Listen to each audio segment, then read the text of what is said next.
Yeah, they might just Honestly, match the lane. Even the Yuzong would be pretty okay here against Aurora. My question is, are they doing something funky? I mean, that's my question on this. And I know it's going to be very clear probably after this that they're not. But Belleric EXP, I mean, it would be weird. Yeah. But if you get something that can win outside of that, catches Aurora off guard, I'm just wondering if ONIC are trying to play this in a way where they surprise Aurora. No, honestly, that's a good point because Belleric is not great if you're going up against a very fast EXP laner, right? Like a Benedetta, like a Lapu. But you're going up against a Barat, so you're equally slow. It makes it so that it's not a bad pick. So, yeah. ONIC can still flex the Belleric, honestly. And you can pretty much say the same for the matchup in mid. If they really want to rotate faster and utilize their advantage, then maybe just put something alongside the Valentina that can just be as equally aggressive. But Aurora, pick up the Paquito since it wasn't banned. But the Luyi is the surprise here. Actually, I really feel like if they pick up a Yuzong, they can win this matchup quite hard because it wins against the Barats. And then the bad thing about the Luyi is you have no dash. So once an EXP laner gets onto you, he's going to stay there forever.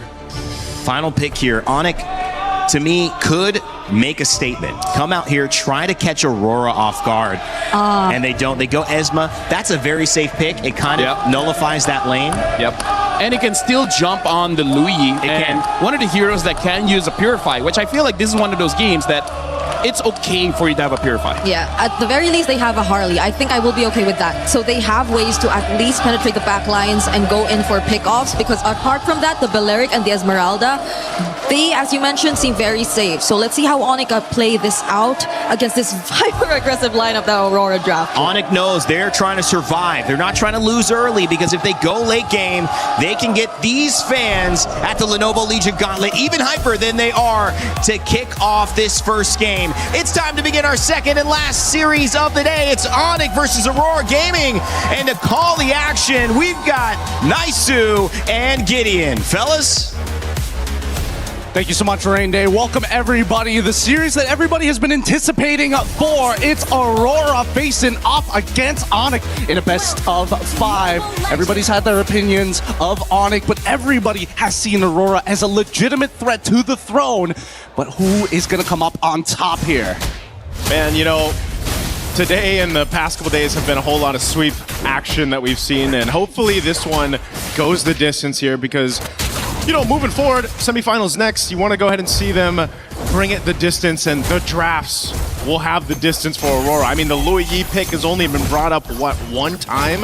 This is now the second time Luyi comes through. Again, leave it up to Coach Midnight to make these drafts interesting, right? And sometimes that can work for you, sometimes it works against you, but we have seen some amazing setups with that diversion play. Yep, some really great stuff across the board, and I want to see how creative they actually went through. We saw, you know, Coach Midnight already talking very expressively to the rest of his players about what exactly may or may not happen, or certain mechanics. We're not 100% sure here, but really that diversion could be the difference maker. They're playing a double fighter comp, which is already pretty scary when you don't have like a dedicated scaler, so we know that Aurora are the ones on a timer in comparison to ONIC. We're seeing Wilderness Blessings, we're even seeing a Brave Smite coming out of Rosa, which is atypical for Loyis nowadays, because dear lord, like LaFell mentioned, once Lutfi is on top of him, it's going to be difficult for Rosa to get away.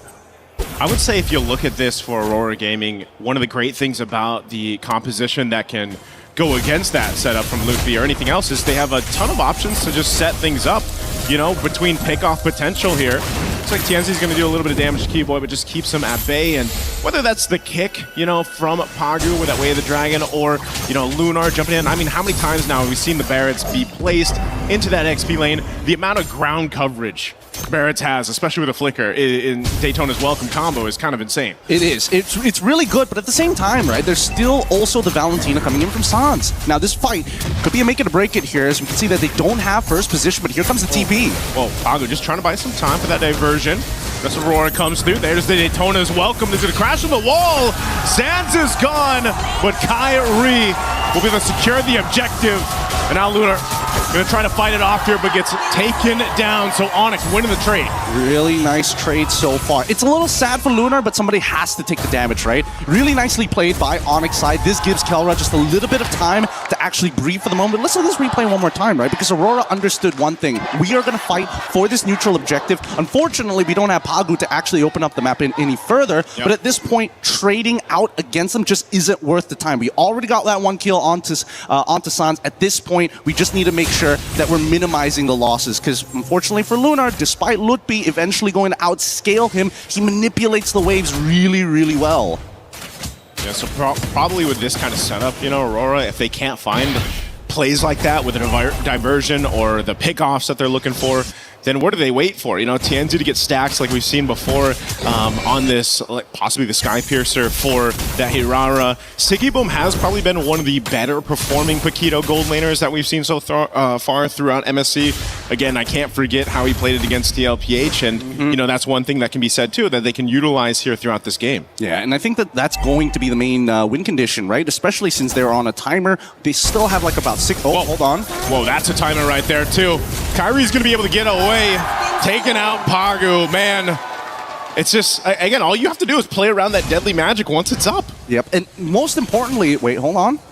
Gonna get a quick TP here just to open up the map and get a good idea of where TNZ might be looking to hide, knowing that the purple buff is going to spawn in about 12 seconds. This next neutral objective is going to be difficult to contest for. Lukby has so much of an advantage against Lunar because of the previous interaction by Turtle side, so I think this should be a no contest overall, but that depends on what Aurora is going to do with this, because I'm seeing members making their way up towards this top side, and Kelra, he's only got the Purify, so once BMI is down, he's sort of a sitting duck. They just want to go ahead and trade it out, right? Objective for potential play across the map. Oh, delivery service? Yep.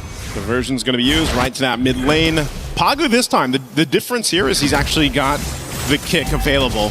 Last time they fought for this, he was only level 3. Lunar is going to jump it. Daytona's welcome. Pagu trying to zone out Sans.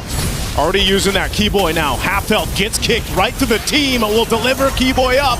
And Lunar will secure the turtle.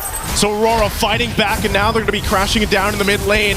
Pushing them back further. Luffy has the shields and space to work with. Did pop the Purify and will survive. Good use of the Purify there. I thought Pagu for sure was going to get in, clapped on the third hit of G Kundo. Manages to walk out of it to save his life. So not bad. It's 2 for 2. Not a real advantage overall. I think even when we're looking at the jungle sectors, right?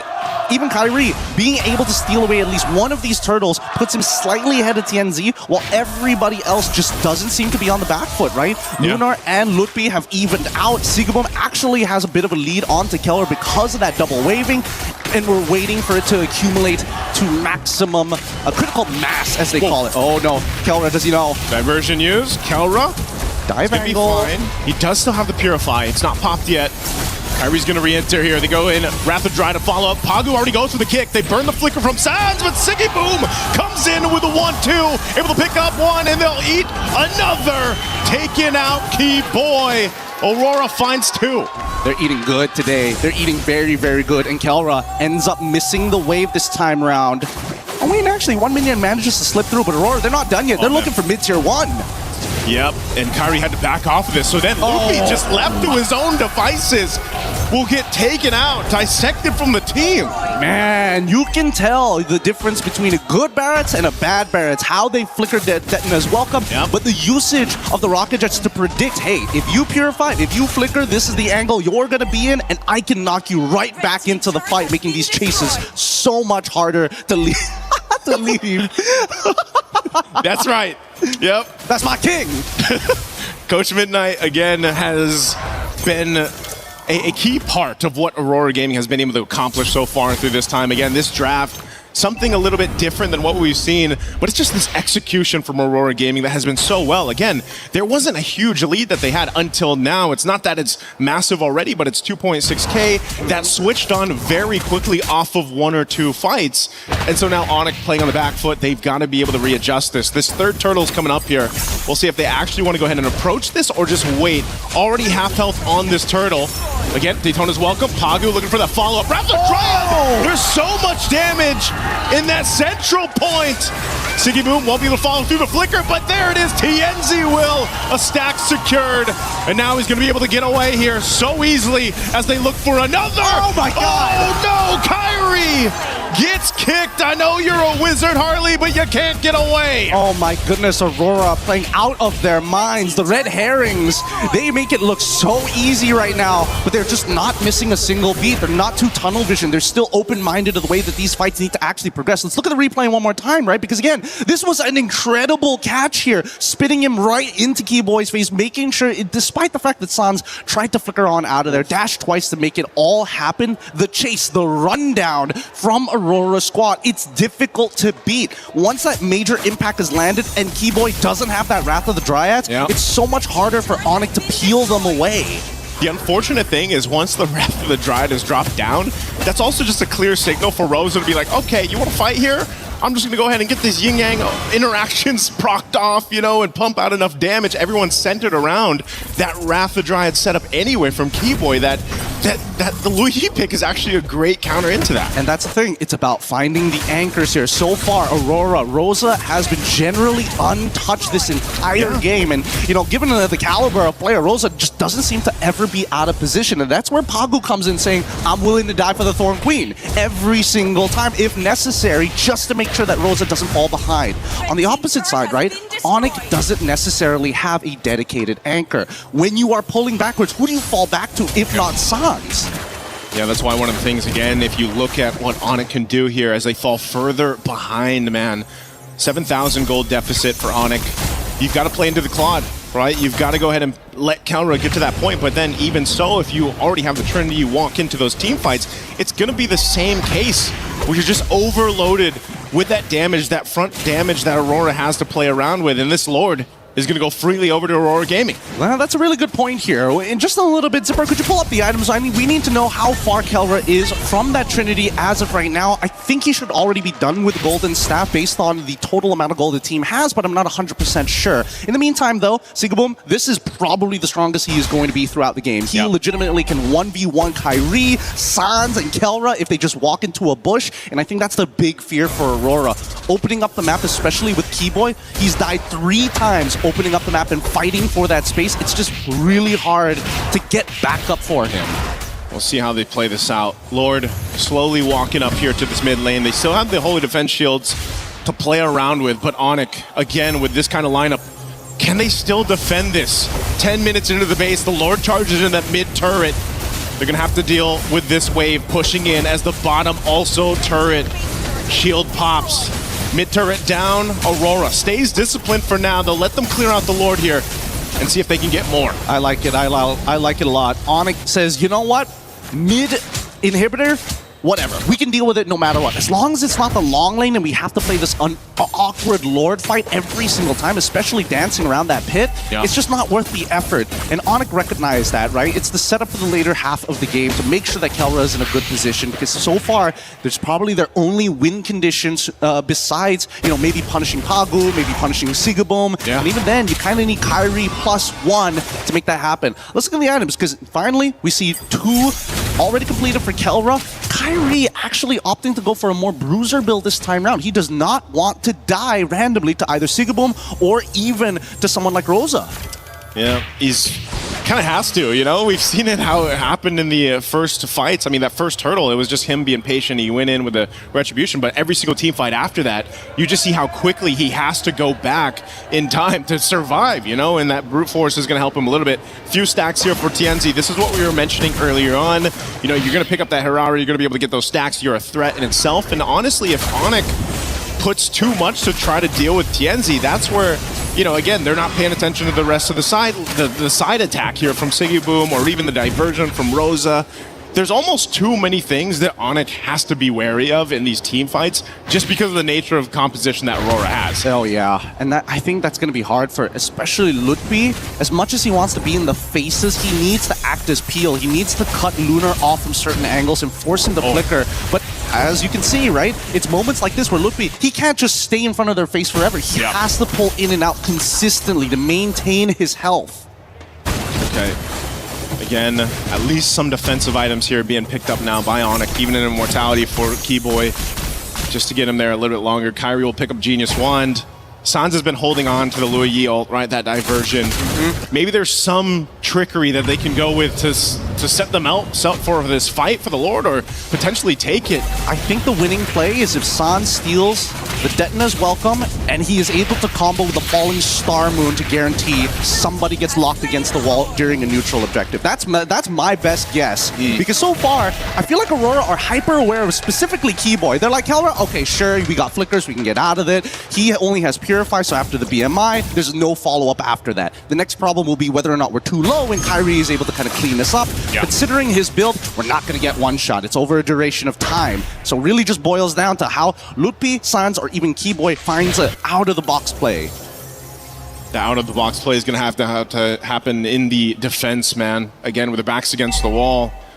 This Lord should still be able to be dealt with, though, given the fact that you're 10 minutes in. You know, you've got pretty good clear with this. They can lock it down if they have to, if it's sacrificing that Wrath of the Dryad to go ahead and keep this thing forward away from that crystal. That could be a play for ONIC. But just like them, Pagu's got his own immortality. Yep. They've got their defensive items to work with too. They're going to go ahead and push it in. They want to take this top turret down first while ONIC deals with the Lord. They're going to go anyway. Daytona's welcome. Right on target. It's the tankiest member. It's going to get kicked away too. Keyboy dropping down the Wrath of the Dryad for the back line. Tienzi is there zoning everyone away. It's a split fight happening here with already Keyboy buying so much time. Finally goes down. But now Aurora looking to cap out game of one. ONIC on this defense. They got to clear out these waves. They're still charged up. Tienzi will jump in. Able to take out Kelra. And that's going to be it for game one. ONIC facing a tough loss against Aurora Gaming. Beautifully played by Tienzi. That's how you maintain your lead as Hirara. Just abuse the fact that a lot of her damage is directly tied not only to her items, but specifically from the level. So once you hit that level cap, it's only like 3 seconds before you get both of your combo abilities back up. That's why he's going in and out constantly, baiting those spells, baiting a reaction from ONIC. And that's something that they're going to have to remember for the upcoming game here.